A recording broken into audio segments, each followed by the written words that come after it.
Друзья, всем привет! С вами, как всегда, Павел Сидорик, канал о ремонте и отделке. Это вторая серия про переделку электрики в моем проекте «Хрущевка от А до Я».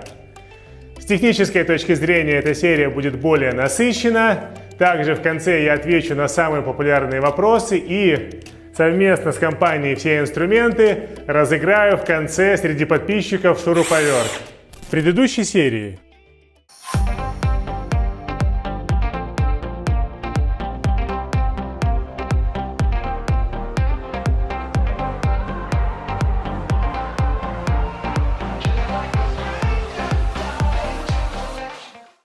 Вы долго будете тут сверлить?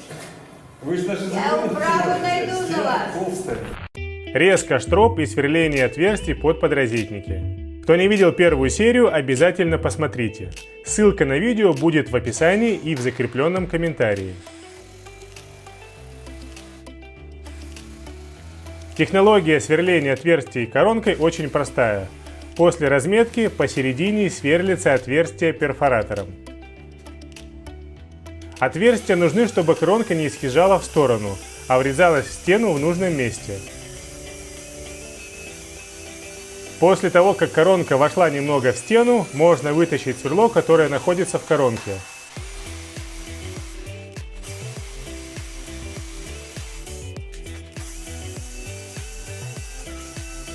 Под стену, где отверстие, можно поставить коробку, чтобы туда падал весь мусор. Дальше перфоратором выбиваем то, что высверлили.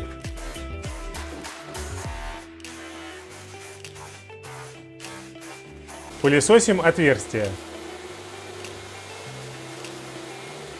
Подбиваем, что мешает. Примеряем подрозетники. Таким образом высверливаем все отверстия в квартире.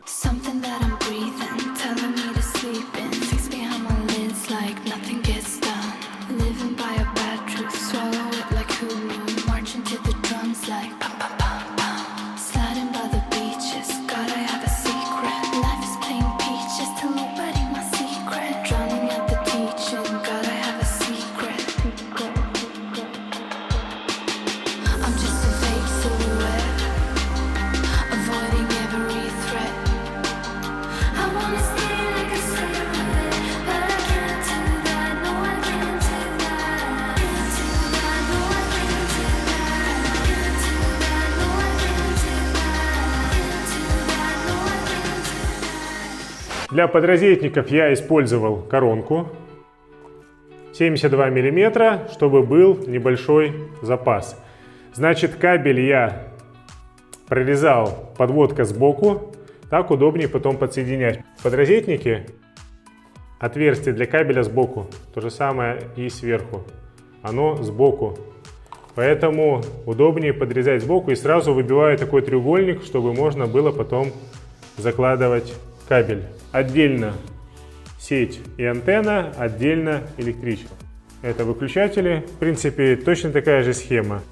Подводка кабеля сбоку. В тех подрозетниках, где будет коммутация, ставился глубокий подрозетник. Здесь будет соединение вместо монтажных коробок. Значит, все штробы и отверстия для подрозетников, они пропылесошены. Что касается этапа сверления отверстий под подрозетники и резко штроп под кабели, здесь проблем никаких не возникло, потому что это кирпичный дом. И плюс еще ко всему на кирпич сверху нанесена гипсовая штукатурка. Поэтому фактически все я прорезал как по маслу. На прорезку и сверление отверстий у меня ушел где-то примерно 1 рабочий день. Но для тех, кто хочет резать и сверлить в бетоне, в панельном доме, то может его ждать сюрприз, что коронка не так легко режет бетон.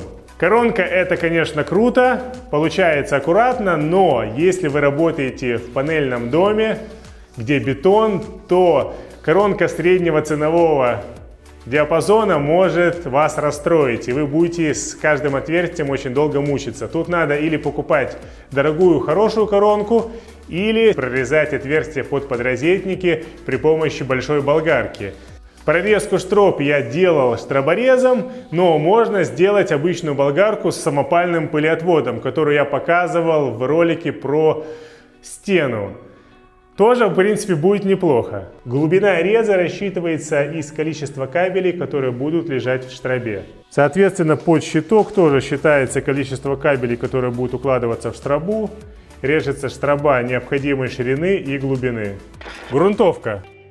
Я прорезал штробы и просверлил отверстия для подрозетников. Теперь это все нужно загрунтовать. Если честно, у многих электриков, не говорю про всех, с этим возникают проблемы. Понятие грунтовка у них не существует вообще. В лучшем случае они берут бутылку с водой, проливают отверстие для подрозетника и потом уже устанавливают. В худшем не делают ничего, просто сразу на пыльное основание устанавливают подрозетник и прокладывают кабель. Гораздо проще взять грунтовку глубокого проникновения, садовый опрыскиватель и за раз пройти всю квартиру.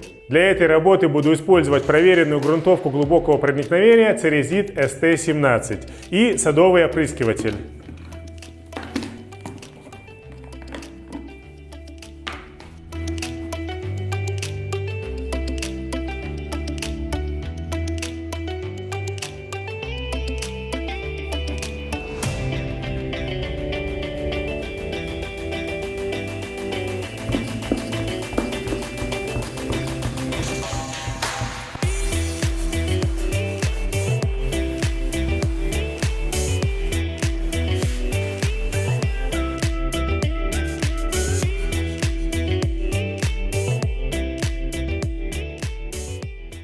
Установка подрозетников. Переходим к установке подрозетников. Вообще, когда вы делаете отверстия коронками, то при установке подрозетников трудно ошибиться. Потому что фактически отверстие равно подрозетнику. Существует одно правило для всех видов установки. Сначала устанавливается подрозетник, потом в подрозетник заводится кабель. Потому что если вы будете его устанавливать сразу с кабелем, то тогда он, возможно, станет криво. Когда один кабель — это не беда, а вот когда их много, и они с разных сторон, это уже немножко неудобно. Поэтому сначала устанавливаем подрозетники, а потом, когда они схватятся, будем заводить кабель. Подрозетники я устанавливаю обычно на гипсовую штукатурку или клей для гипсокартона. Если надо установить очень быстро, тогда использую строительный гипс. Во влажных помещениях и на улице я использую такой вот состав — монтажный цемент Ceresit CX5. Чем он хорош? То, что он начинает застывать через 3 минуты. Его можно использовать в качестве анкерующего состава, когда вам надо сделать что-то по типу химического анкера. Также его я использую для установки водорозеток, фитингов в санузле и ставлю подрозетники во влажных помещениях, также на улице. У него еще есть такое интересное свойство: он не содержит хлоридов и не вызывает коррозию арматуры. То есть, о чем это говорит? Это говорит о том, что если вы пошпатлевали стену и у вас проявляется арматура, то ее можно вырезать болгаркой и замазать таким вот составом. Для установки нам понадобится емкость, где будем замешивать раствор, шпатели, желательно вот такой вот узкий маленький шпатель, а также то, чем можно замешать штукатурку.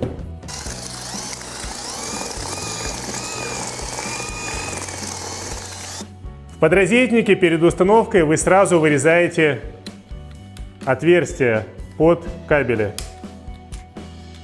Это, конечно, можно сделать и потом, но потом будет неудобно. Они даже не то что вырезаются, они просто выламываются. Значит, и посерединке здесь один. Ну, хорошие подрозетники, кстати, у Шнайдера просто пальцами вылазят. Без ножа. Получается, что сюда будет заходить два кабеля. Один сеть, второй антенна. И сюда 220. Основной будет приходить в правый подрозетник и уже соединяться через внутрянку. Наношу в отверстие штукатурку.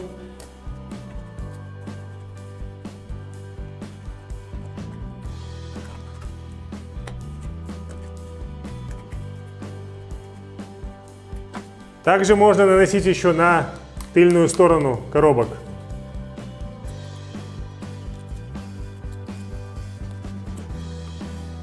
И устанавливаю.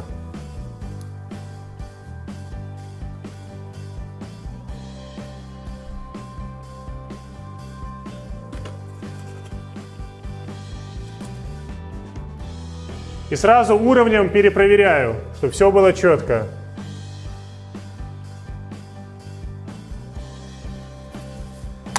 Подрозетник должен стоять за подлицо со стеной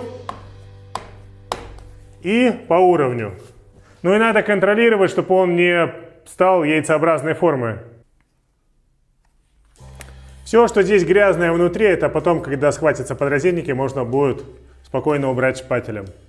И важно оставить, чтобы потом не ковырять штукатурку, сразу же освободить проходы для кабеля. При установке подрозетников надо учитывать тот факт, что между краем подрозетника и стеной практически не остается никакого расстояния. И штукатурку, раствор, на который вы устанавливаете подрозетник, надо закладывать изначально. Если бы мы вырезали болгаркой, то пространство было большое и можно было бы закладывать штукатурку свободно. А здесь этот факт надо учитывать.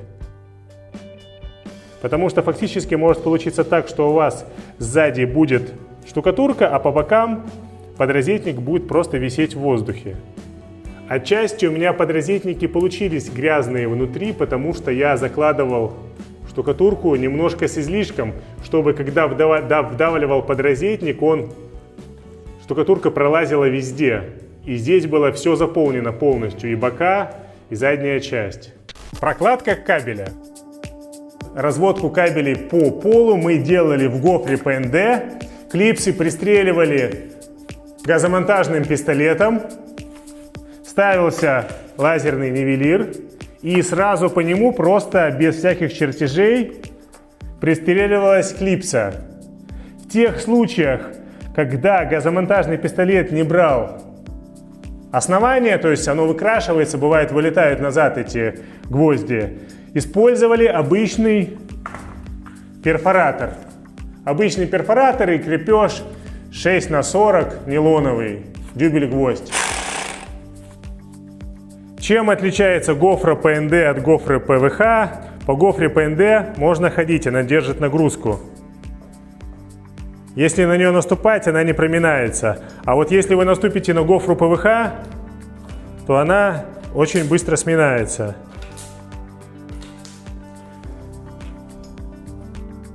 Поэтому для прокладки кабеля по полу она не подходит.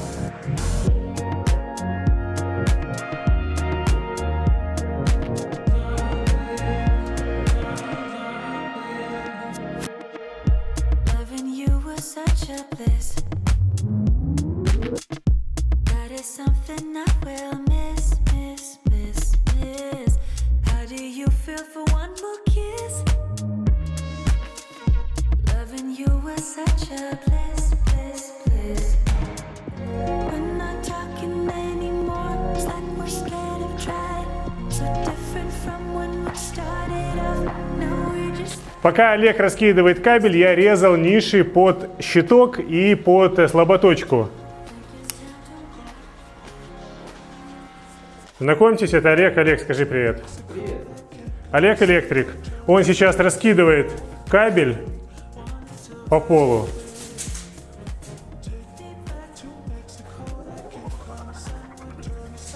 В этой части стены уже раскидал. Сейчас мы сюда перенесем весь инструмент, чтобы он не мешал. Реально в однокомнатной квартире не очень удобно работать, потому что весь инструмент находится здесь, где мы работаем. Вот он стоит. Значит, я в то время, пока Олег раскидывал кабели, резал ниши под... Так, вот эта ниша под слаботочку. Сюда закинем оптоволокно, здесь будет модем, короче, все, что слаботочно, и будет закрываться. Вот это вот штраба к щитку. Значит, интересная вещь. Мне надо было вырезать 10 сантиметров в глубину, но оказалось, что строители середину стены закидали вот эту часть мусором. И получилось, что очень глубоко. Вот это уже соседская стена. За этим кирпичом соседская стена. Здесь все было заполнено мусором и ряд кирпичей. Штраба на освещение. И вот это штраба для вводного кабеля. Он у нас пойдет сюда и здесь в щиток. Это освещение и антенна.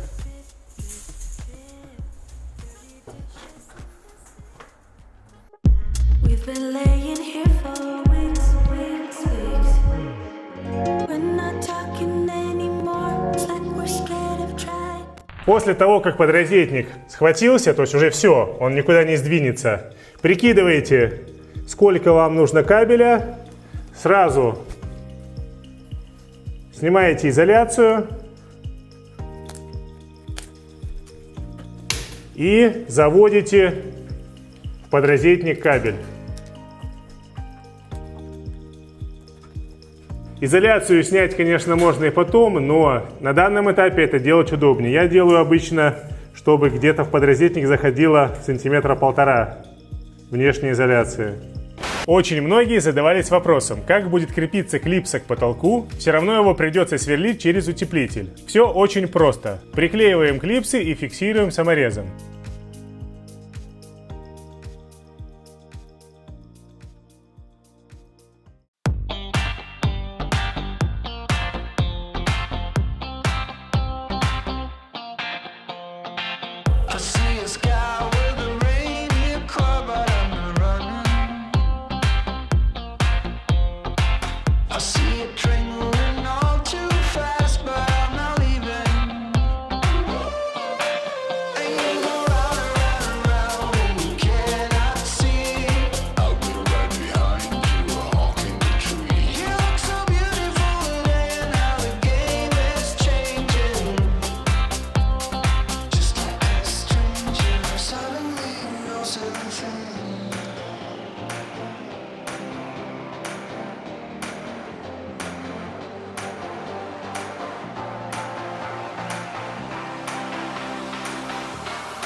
Кабель по потолку прокладываем в гофре 16 мм. Защелкивается в клипсе. Клипсы, кстати, очень хорошо держатся.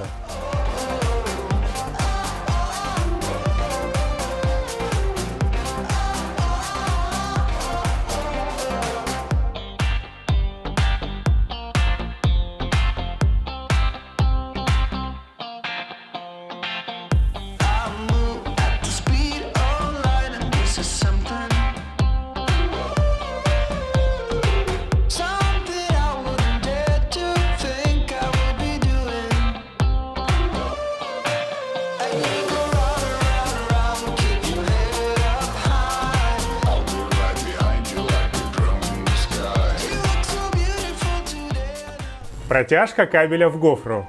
Самый лучший способ протяжки кабеля в гофру – это выйти на улицу, во двор, на открытое пространство и втянуть сразу всю бухту в гофру, а потом уже на объекте просто отрезать нужные куски. Кабель цепляется к зонду, проволоке, которая находится внутри гофры.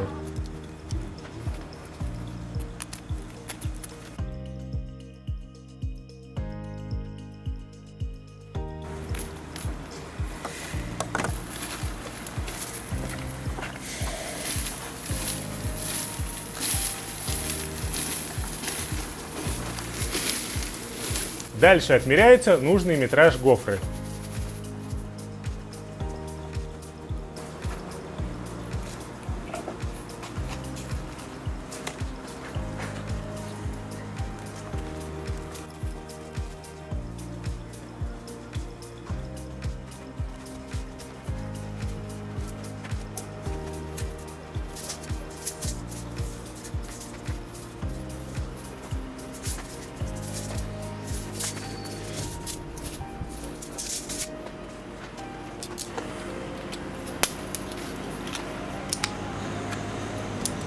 Зонт из гофры привязывается к чему-нибудь.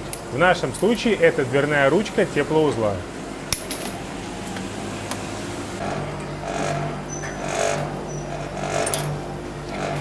И кабель протягивается через гофру. Таким способом можно втянуть сразу всю бухту, 100 метров кабеля.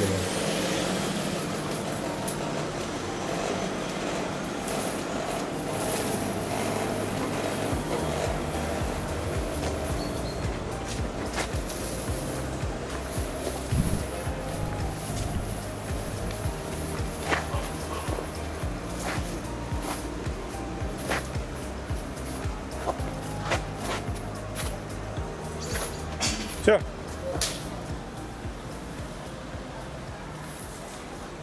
Установка щитка. Нишу под щиток я предварительно заложил кирпичами с раствором и запенил. Процесс установки корпуса щитка похож на установку подрозетников, только в большем масштабе.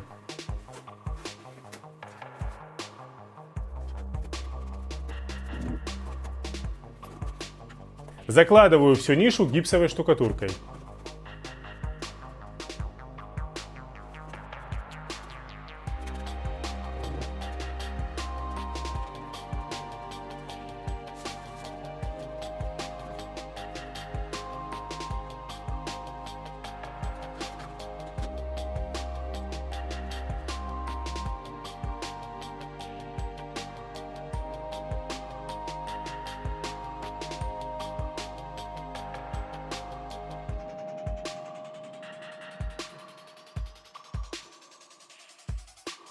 Something that I'm breathing, telling me to sleep in. Fix behind my lids like nothing gets done.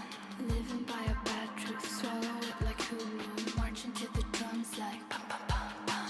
Sliding by the beat. Щиток должен быть установлен по уровню и за подлицо со стеной. Writing my secret, drowning out the teaching. Gotta have a secret.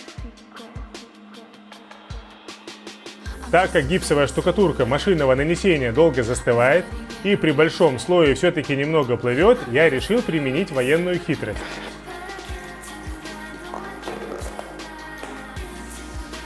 По углам зафиксировать щиток на монтажный цемент, который быстро застывает и создает крепкое водостойкое основание.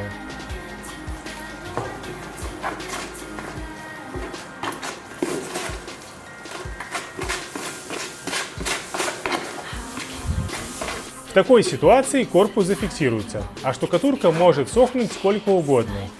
Можно даже на 5 минут зафиксировать щиток в нужном положении, придавить уровнем, и он схватится.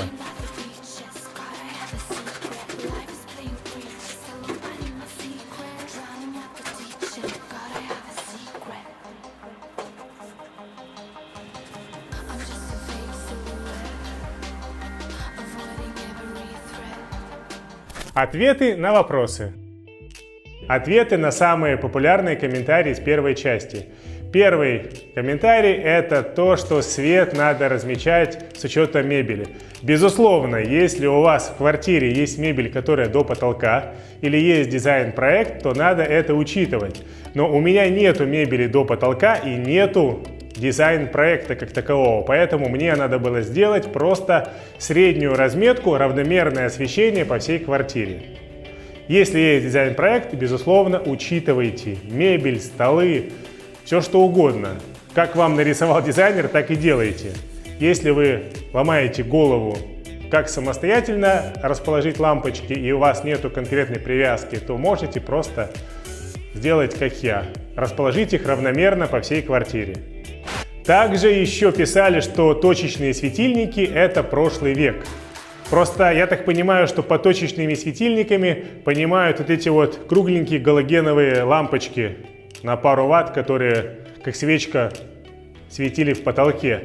Точечные светильники – это может быть все, что угодно. Это может быть споты, это может быть накладной светильник, это может быть просто диодный светильник, такой блин. Поэтому тут надо уточнять. Второй комментарий – это то, что чертеж, разметку света надо делать не на потолке, а на полу. Если у вас стяжка и пустая квартира, то, конечно же, удобнее делать на полу. Но если у вас пол такой, как у меня, и квартира завалена инструментом, то, конечно же, проще сделать на потолке. Третий комментарий — это то, что нафига использовать кабель ГОСТ, можно просто ТУ. Ребята, если вы у себя дома хотите заведомо покупать кабель худшего качества, то покупайте. Так как я занимаюсь отделкой, в том числе и за деньги, я должен отвечать за качество своей работы. Конкурс. Ну и мы плавно перешли к конкурсу. Совместно с компанией всеинструменты.ру мы разыгрываем набор дрель-шуруповерт АЕГ. Первое условие. Надо быть обязательно подписанным на канал всеинструменты.ру. Ссылочку на канал вы найдете в описании. Также, конечно, вы должны быть подписаны на мой канал, причем, что ваш YouTube аккаунт должен быть открыт, чтобы можно было посмотреть, действительно ли вы подписались. Оставить комментарий «Хочу инструмент», либо любой комментарий с подписочкой «Хочу инструмент» и оставить свои координаты. Почту, ник Инстаграма, ВКонтакте, в общем, любые координаты, чтобы мы могли вас найти. Победитель будет выбран случайным образом при помощи сайта, сейчас скажу, как сайт называется, ultragenerator.com, рандомным способом. То есть, короче, писать можете все, что хотите, победитель будет выбран случайно. Главное, напишите свои координаты. Ну, и в принципе все. Результаты будут опубликованы в моем YouTube-сообществе Павел Сидорик, ремонт и отделка, а также у меня на страничке ВКонтакте. Если вы зайдете в шапку, то там есть ссылочка.